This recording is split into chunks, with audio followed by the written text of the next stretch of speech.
आज मैं उत्तर प्रदेश के जनपद बाराबंकी में, जहां पर स्थित है श्री रामचंद्र जी के नाम से समर्पित श्री राम वन कुटी, जो हड़िया कोल में स्थित है। बाराबंकी मुख्यालय से करीबन 5 किलोमीटर की दूरी पर यह स्थित है। इसके बारे में विस्तृत जानकारी हम आपको आगे वीडियो में देंगे। आप हमारे इस वीडियो में बने रहें। धन्यवाद। अगर आपने अभी तक मेरे इस YouTube चैनल को सब्सक्राइब नहीं किया तो कृपया सब्सक्राइब कर, वीडियो पर लाइक कर एवं कमेंट कर अपनी प्रतिक्रिया अवश्य दें। आइए लेके चलते हैं आश्रम प्रांगण के अंदर, जहां पर श्री हनुमान जी महाराज के दिव्य स्वरूप के कराते हैं आपको दर्शन और यहां से जुड़ी आपको सभी जानकारियां देते हैं।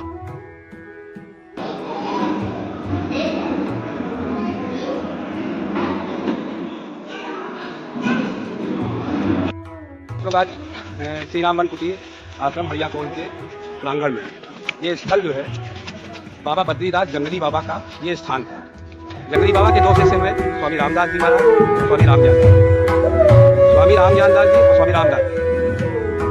और ये स्थल जो है ये क्रांतिकारियों का भी स्थल रहा है। जंगली बाबा योगी भी थे और बहुत ही अच्छे संतों में उनकी गिनती। बड़े महाराज जी को अध्ययन के लिए भाई जी के पास भेज दिया गोरखपुर, गीता वाटिका, हनुमान प्रसाद पोद्दार जी।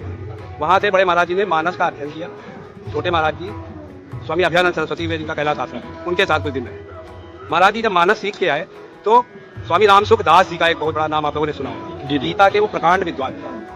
भाई जी ने रामसुख दास जी के साथ राजस्थान में कथा थी स्वामी रामसुख दास जी, वहाँ पर गए तो वो गीता पर बोलते थे और बड़े महाराज जी मानस पे बोलते। मानस पे बड़े महाराज जी की बहुत ही ज़्यादा पकड़, वहीं से महाराज जी की कथा एक हुई मानस में, तो वहीं से महाराज जी की धीरे धीरे प्रसिद्धि बढ़ने लगी।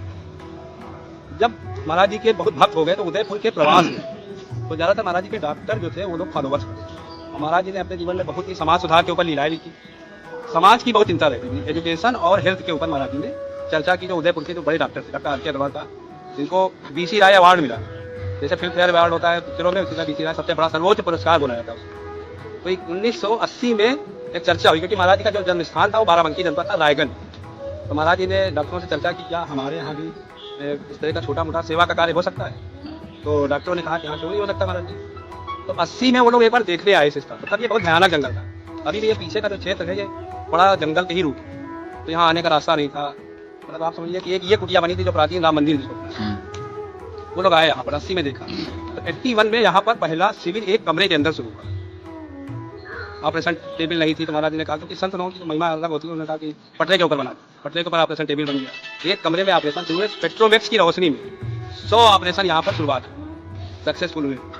फिर उस समय क्योंकि कांग्रेस का रजीम था, एक हमारे महाराज जी के भक्त हुए आनंद अग्रवाल जी, आनंद मोटर है वो महाराज जी के शिष्य। तो उनकी वजह से यहाँ पे 83 में उस्मान मोहम्मद अली साहब राज्यपाल वो आए पहली बार। फिर जब वो आए तो इधर थोड़ा खड़ंजा लग गया। फिर धीरे धीरे जब यहाँ कार्यक्रम होने लगा तो रोड बन गई, लाइट आ गई। धीरे धीरे फिर महाराज जी 2000 में शरीर महाराज जी का ब्रह्मलीन हो गया। छोटे महाराज जी की देख रेख में यहाँ पर ये हॉस्पिटल का निर्माण हुआ। हैदराबाद में घटना हो गई थी 2003 में, काफ़ी लोगों की रोशनी चली गई थी। पहले ऐसा था कि लायंस क्लब और रोटरी क्लब और NGO लोग शिविर लगाते थे जगह।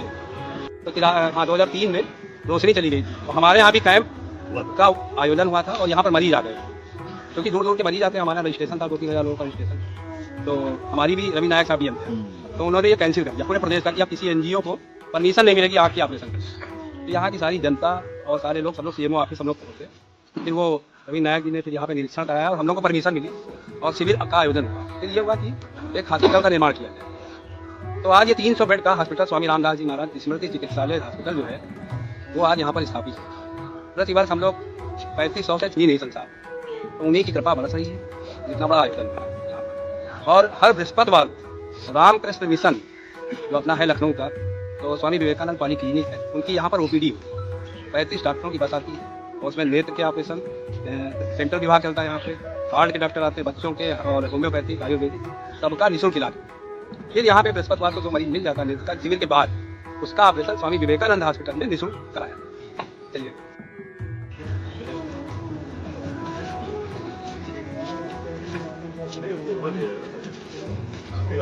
बड़े महाराज जी की समाधि जो आश्रम के शिविर के फाउंडर थे स्वामी रामदास जी महाराज, और उसके बाद फिर ये स्वामी राम यादव, ये दोनों लोग बचपन में ही जंगली बाबा के संपर्क में आए थे और एक साथी शिष्य बन गए उनका कारोबार। और आप ये देखिए दोनों लोगों में क्या प्रेम था। बड़े महाराज जी हमारे थे वो स्वामी विवेकानंद जी से प्रभावित। उनका जो दर्शन था, जो सबसे ज्यादा अगर किसी को मतलब प्रभावित हुए महाराज जी, वो स्वामी विवेकानंद जी से।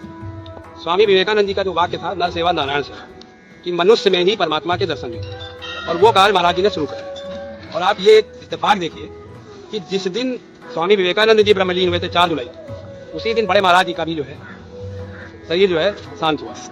मंगलवार का दिन था। उसके बाद अभी जब छोटे महाराज जी का निधन हुआ है तो तिथि के हिसाब से 4 जुलाई और मंगलवार का दिन, मतलब ये देखिए कि हनुमान जी की उन लोगों पे कितनी कृपा थी। और स्वामी विवेकानंद जी का मतलब कि कार्य जो होता है कोई कार्य कभी रुकता नहीं है। रामकृष्ण परमहंस जी ने एक वाक्य यही कहा था कि मैं एक विवेकानंद को पैदा कर रहा हूँ, संसार में लाखों विवेकानंद पैदा हुए। तो वही महाराज जी ने उन्हीं लोगों का काम किया, स्वामी विवेकानंद।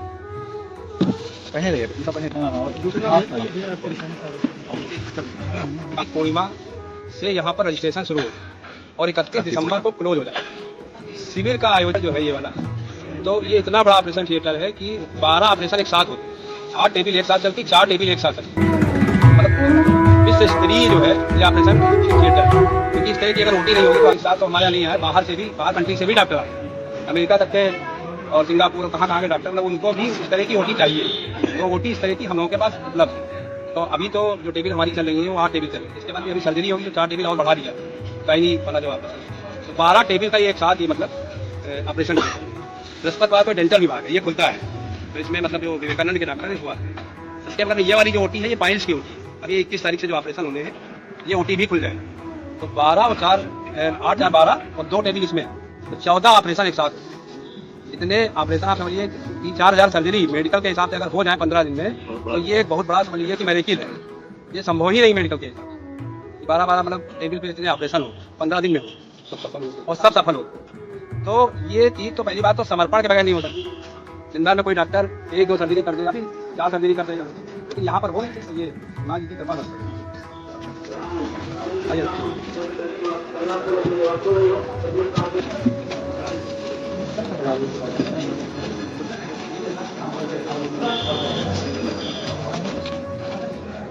सारी ओपीडी हो जाती है और सारे जितने भी जांचें मरीजों की होनी होती है वो फाइनल होने के बाद यहाँ पर लोग आते हैं और इसके नीचे सेट के नीचे ऑपरेशन होने के समय खड़ा है। फिर यहाँ पर जो है यहाँ पे दवा डाली जाती है, फिर अंदर जाते हैं मतलब इलाज किया जाता है। उसके बाद ऑपरेशन थिएटर में चले जाते हैं और आप ये समझिए कि इतना सुरक्षित वहाँ पे ओटी में आप लोग नहीं जा सकते। किस तरह का मतलब हम लोग सावधानी रखते हैं, क्योंकि आई का एक मामला ऐसा होता है इन्फेक्शन बहुत तेजी से फैलता है। तो उनको पूरा पैक करके मतलब मोजे पहना के पूरा गाउन पहना के वो लोग ओटी में जाते हैं। फिर उधर पट्टी कनेक्टेड वार्ड है, 300 बेड का हॉस्पिटल है। और आप लोगों को एक विशेषता ये बताएं कि कोरोना में जब पूरी दुनिया में कहीं कोई ऑपरेशन नहीं हुआ, किसी डॉक्टर ने किसी मरीज को नहीं छुआ, 2 कैंप यहाँ पे कोरोना में भी पड़े। उस साल भी 4000 सर्जरी यहाँ पर, मतलब कोई डॉक्टर किसी को छूता नहीं था। लेकिन हम लोगों ने लोगों को ऑपरेशन किए और सरकार के द्वारा जितनी भी कोविड जांचें थी वो सारी जांचें यहाँ पर हुई और किसी को भी कोई व्यक्ति यहाँ पे पॉजिटिव नहीं मिला, मतलब एक मरीज नहीं पॉजिटिव मिला कि मतलब इसका ऑपरेशन यहाँ पर ना हो। हम लोगों का खर्चा जरूर बढ़ गया था कि ये था कि हमें सबको जो है पीपी किट पहना के ऑपरेशन करना, लेकिन उस साल भी 4000 सर्जरी यहाँ पे हनुमान जी ने करी। फिर इसके बाद ये वार्ड बने हुए, आप वार्ड भी देख लीजिए किस तरह। और एक चीज़ और गौर करने वाली है कि अगर आपकी इच्छा शक्ति हो तो कम संसाधन में भी बहुत बड़ा काम किया जा सकता है। इच्छा शक्ति होनी चाहिए।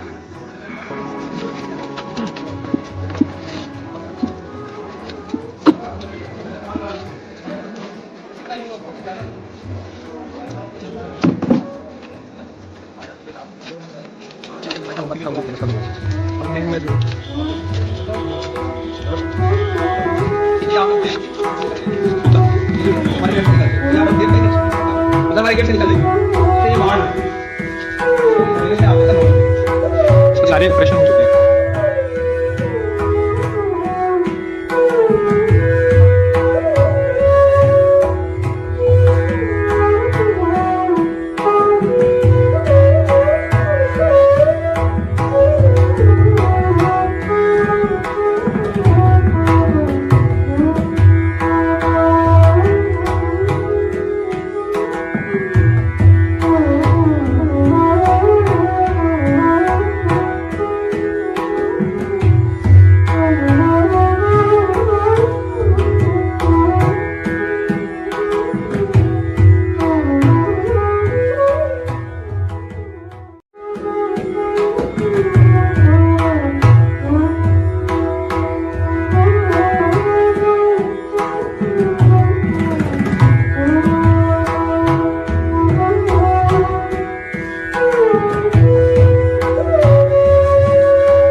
ये स्वामी विवेकानंद के जो गुरु हुए राणा था वो गदाधर था। तो एक गदाधर अभ्युदय प्रकल्प भी प्रतिदिन यहाँ पर चलता है। 70 बच्चों को, जो स्लम के बच्चे हैं, उन लोगों को हम लोग पढ़ाते हैं। रामकृष्ण मिशन पढ़ाता है। इन लोगों को डेली मिड डे मील दिया जाता है। हर बृहस्पतिवार को इन लोगों के पूरे स्वास्थ्य की जांच होती है। तो ये गदाधर अभ्युदय प्रकल्प के बच्चे प्रतिदिन मतलब इनको निःशुल्क नाम लोग दे रहे हैं, संस्कार है। और यही बच्चे आगे, क्योंकि महाराज जी का एक विजन था कि जब कोई बड़ा काम किया था तो ये था कि वर्ग लोग कहाँ से आए। उस समय तो इतने लोग नहीं जुड़े हुए थे, तो महाराज जी ने इसीलिए विद्यालय का शुरुआत की। वही धीरे धीरे जो बच्चे, जो हमारे विद्यालय चल रहे थे, विद्यालय चलते, वहाँ की एक बहुत बड़ी टीम आचार्यों की और बच्चों की, वो यहाँ पर लगते हैं। उनको महाराज जी बानर सेना बोलते हैं। और ये जो प्रांगण पूरा आप लोग देख रहे हैं, ये हमारे रैन बसेरे हैं। जो मरीजों के साथ परिवारजन आते हैं, दुकानदार आते हैं, उनके लिए ये सारा व्यवस्था है। ये ट्रस्ट के द्वारा बनवाया हुआ है। ये हमारी प्रियंका रावत जी का भी उन्होंने बनवाया। ये क्या कहते हैं, डीएम साहब यहाँ अखिलेश तिवारी थे, उन्होंने बनवा के दिया था। ये जंगर जी ने बनवा दिया। तो और बृहस्पतिवार को जो ओपीडी होती है रामकृष्ण मिशन की, वो इसी कैंपस में। आइए आप लोग।